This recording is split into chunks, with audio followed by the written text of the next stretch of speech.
Hi everyone! Welcome back to my channel. So I'm just trying this voiceover thing. I'm very excited to share with you my Hermes Kelly32 Retourne in the color Etoupe in gold hardware.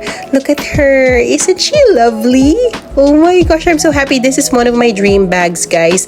And look at the feet. It's still very gold. I got this pre-owned and I'm so excited and so happy. It's not flawless. Look, there's a small pen mark here, but I don't mind. It's okay. Most of my subscribers know that I'm a seller. I do buy and sell, but this bag I'm keeping for myself. Definitely, I won't let this go. Lately, I've been using my bolide, whatever you want to call it.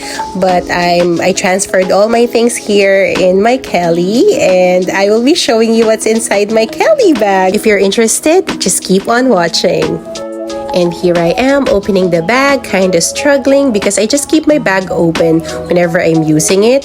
I just twist this lock right there and then I'm good to go. I don't close it all the time because Kelly, you know, it's not notorious yan sa pagiging mahirap buksan sometimes. And that's the content of my bag. And let me just go through one by one. Here's my Touchland. This scent keeps my hands soft, at the same time sanitized. And always on top of my bag is my phone, but I'm using it to film this video right now. And this gorgeous perfume from YSL, it's a Calibre. It's so good, you guys. Sobrang bango. And I have here my Dior small drawstring bag that I get whenever I order from Dior.com. And inside here, I just have my Tom Ford travel size perfume. This is the Soleil. I don't know. And the other one, I forgot the name, but they're Tom Ford travel perfumes. And my Jo Malone Nectarine and Blossoms si Chuchu. Another hand sanitizer or pocket pack from Bath & Body Works. And my Tita white flower perfume. Charot.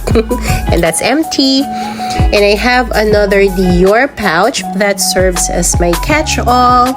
My lip and cheek tint from Benefit is here. Another Tita Katingko for kate, for pain, etc. And my Strepsils. And Altoids for fresh breath, of course. Kailangan natin yan.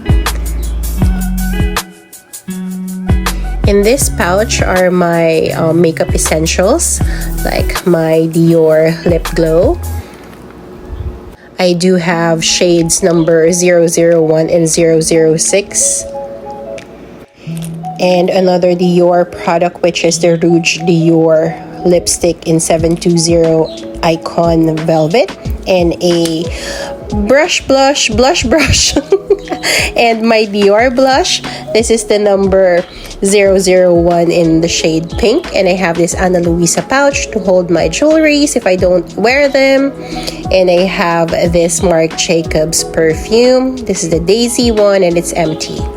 Moving on, I do have this Chanel Sip Around coin case that holds my business cards. Ayan. Trabaho din pag may time. And my main wallet is this Hermes. I forgot all their names, people. I have the Chanel pouch that holds. Let me show you what's inside. So here you go. I have my lip tint here.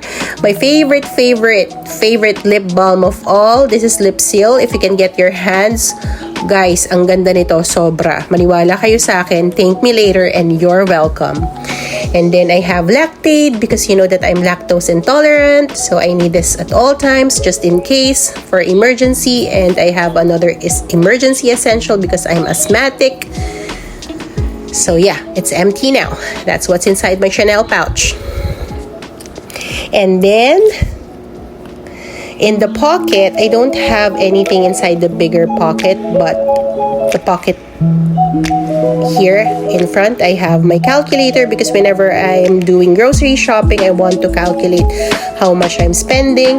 And I have a Lucky Charm because I was born 1984. I need to have that for some reason. I have this Chanel mirror and I have this hand sanitizer that's very skinny. And that's everything inside my bag, guys. So thank you so much, guys, for watching and see you in my next video. Bye!